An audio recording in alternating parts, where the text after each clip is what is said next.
Hi, I'm Storm. And I'm Mike. And we are from Advanced Group. What are we talking about today, Storm? Today we are talking about this thing that we sell on the website. Yep. And is this called a CATSEYE? Yep. What is this used for? Yep, good question. So it's technically not called a CATSEYE, but I guess that's more fun to call it that. Easier to remember. The boring name is a retro-reflective pavement marker. Easy to remember, just rolls off the tongue. Yeah. Or the letters for that would be RRPM. Now, no one's going to remember those sorts of things, so it's much easier just to call it a cat's eye.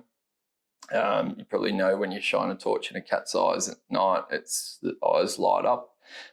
So these are used primarily on the road, and when your car headlights hit them, it reflects a certain amount of light from your headlights to here and then back to the driver.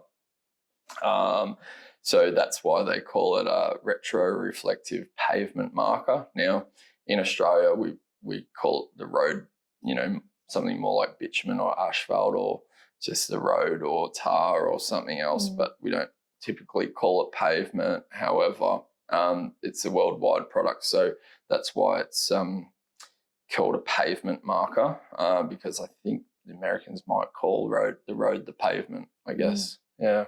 Where would you find them? Because they're not everywhere on the road. Yeah, they are. Are they? Yep. I don't look at the road then, do I? Yeah, well, the beauty of these sorts of things is they are pretty discreet, and I guess people don't really think about these sorts of things very much. However, these have been in use for decades, and they've probably saved many people's lives over the years. In the old days, the old Australian standard, these were in the middle of the road wherever there was, double line, single line, or dotted line, and that was symbolising the centre of the road. Probably a decade ago, they changed from white to yellow. So white still gets used, but it's less so in the middle of the road. I think it's still used on the sides of the road, on the shoulder.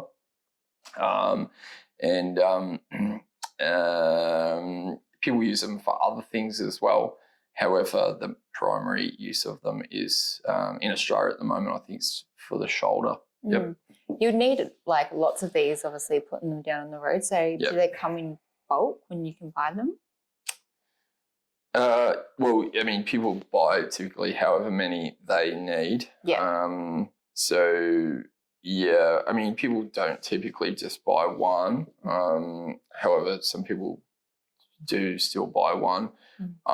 Maybe they want to put it at, the entrance to their driveway if they're on a dark road or something. Just to help them locate their driveway at night, make it a little bit easy from a distance to see which is their driveway or something. Yeah. If you buy more, the more you buy, is it the cheaper you get in case they do need it a lot? Yeah, 100%. So everything on our website has bulk discounts automatically. If you want to know what those discounts are, there's a button on every page of every product on our website, and when you press start, it shows it pops up a table showing that the quantity price breaks. So the other point to make about that is make sure that you're logged in, because a lot of our customers are contractors, and if you're a contractor, you can pre-register for automatic discounts for your trade. So then the discounts add up, so you'd get your price plus whatever price break for bulk, and so that's going to reduce the price significantly. This might be a silly question, but besides headlights, is there anything else that can light these up? 100%. So, whether it's a torch or, a camera. So, for example, we actually get crime scene investigators by these offices as well. Say, for example, if there's an accident, the photographer has to come out at night, and then they want to basically mark out different points on the road where the skid marks start, stop, and cross, and maybe some bits of car part damage, this and that, they'll walk around and place different colours of these around, so they'll take the photo and that'll actually help them later on to unpack or reverse engineer sort of what's happened in the accident, so that they've got all that photographic documentary evidence. Oh wow. Yeah. What's it made out of? It feels like plastic, maybe. Yeah. So this is thermoplastic. It's chosen for its strength and durability. Thermoplastic can be stronger than steel, and I guess with things that aren't as rigid as steel, it actually allows them to survive longer in, when it's getting punished or if it's getting roughed up or something as well. So this can handle, from memory, 20 tonne. Now, most vehicles on the road have to have a maximum of 5 tonne per axle. So that might mean if there's 2 wheels, 5 tonne on that axle, it's 2.5 tonne. So it's over-engineered for most things. The only things that might be heavier than this might be something like a really large crane or something, I guess. But most things on the road can run over this fine, and it's not going to damage or break, and it's going to, with its UV properties, it's also going to last in the sun as well. It's not invincible, obviously. It might break down after 5 or 10 years, 15 years, depending on how much traffic wear and tear, sun, heat, etc. it gets. But it's definitely a high quality product. Yep. Can you change the colour if you wanted to for any reason? Yeah, so we sell a wide range of colours. This is the white one with a white lens. Now, you can get different coloured lenses in them. You can get like a white with red, or red with red. So there's a whole range of colours, and each one is designated for a different thing. So most people would know when they're buying what their purpose is that they're using it for. So just probably don't just use any old colour for any old thing, obviously. But the other thing, you're asking what it's made out of now. Inside of the reflector is some little prisms, which if anyone knows anything about prisms, it's a 3-dimensional shape. And the reason why it is those prismatic shapes is so that even if your headlights of your car are at an angle, it can still come back to you at the angle. You don't necessarily have to have the front-on headlights to get it straight back to you. It can be at various angles. It's quite a wide ranging prismatic lens. How do they attach to the ground? Excellent question. So there's 3 different ways that you would attach them. The most common way is, because most of the time these are used on asphalt or bitumen, is to use the thermal adhesive pad. Now, we sell the pads this sort of profile, shape, rectangular shape. To go with these, you can either add them to the cart when you're buying these as a optional extra, or you can add the thermal adhesive pads separately by looking them up on our website separately and adding them separately. And they, without going into too much detail, basically what you would do is you would have a blowtorch on site. You would clean the asphalt or the bitumen. Hopefully it's going to be dry and clean. And then make sure you do a good job, obviously, of cleaning it. And then use the blowtorch to heat up the asphalt for maybe 15 to 30 seconds. Probably 15 seconds is enough if you've got a big blowtorch. Then you put the thermal adhesive pad down, and then you would heat that up until it bubbles and pops like a pancake. Sometimes 15 seconds is enough, but depends how big your blowtorch is. And then you could press this down into the thermal adhesive pad, and then it should be right to drive on after about a minute. Some other people who are doing these more frequently would use a machine. You could have a truck with hot tar which would be dropping some blobs of it as they're driving along, and then someone going along pressing these down. We do also sell a machine which is gas furnace, and it's just a hand trolley type push along item, which is, I think it's RC-1.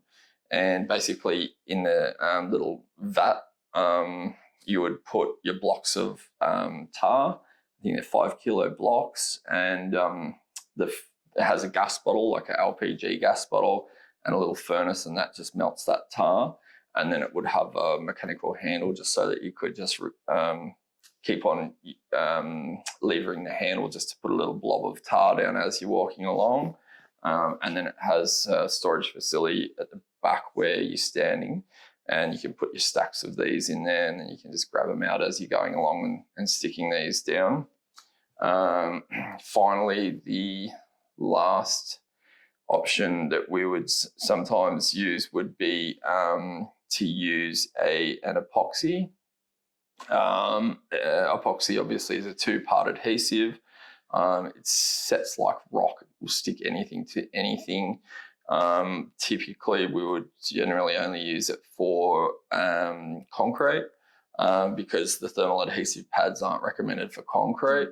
Now, if you've got a multi-level car park, say for example in the city, and it's concrete and you want to put these, typically you wouldn't use the thermal adhesive pads. I have used them before. It has worked. It has lasted, but it's not guaranteed by the manufacturers, and it's not recommended. So if you have to use the epoxy, we sell different sorts of epoxy.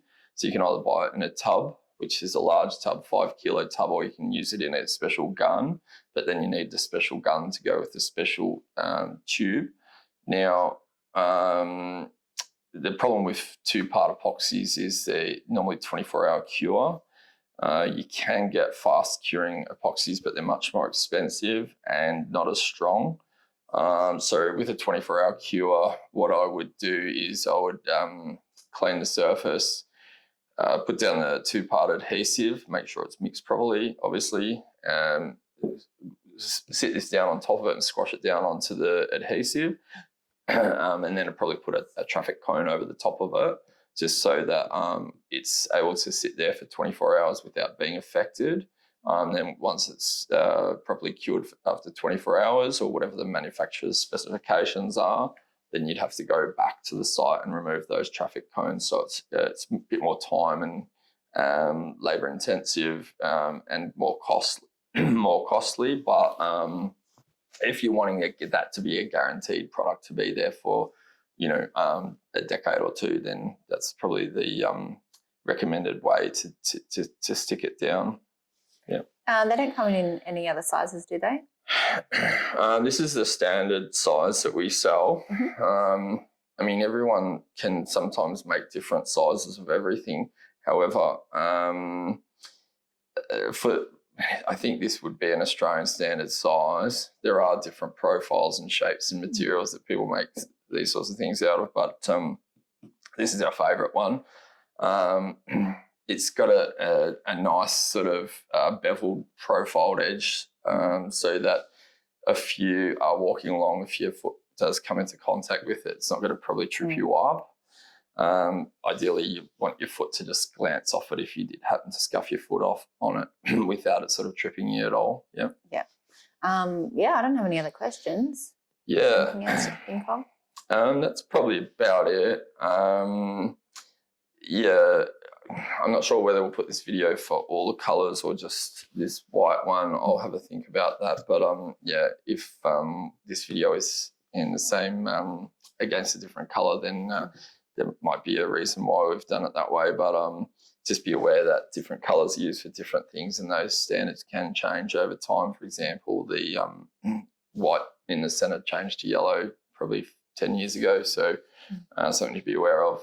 So if you want to buy this product, you can go to www.advancedgroup.com.au, and if you want to see more videos like this, you can press like and subscribe. Thanks. Thank you for watching. Bye. Bye.